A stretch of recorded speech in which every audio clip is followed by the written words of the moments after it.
தமிழக சட்டமன்றத்தில் தேசிய கீதமும் வந்தே மாதரமும் பாட வேண்டிய அவசியம் இல்லை என்றும் ஓய்வு பெற்ற முன்னாள் நீதிபதி அரிபரந்தாமன் தெரிவித்துள்ளார்.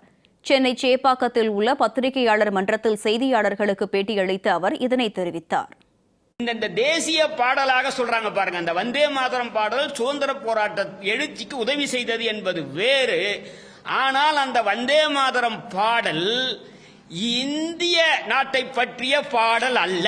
அது முக்கியமா தயவு செய்து தெளிவுபடுத்தணும்.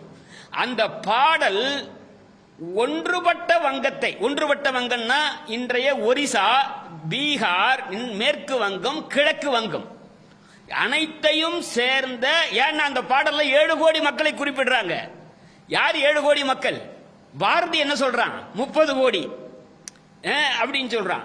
அப்போ அந்த 7 கோடி மக்களுக்காக நான் சொல்ல, அரவிந்த கோஷ் சொல்றாரு, இது வங்காளதேசத்து தேசிய கீதம்.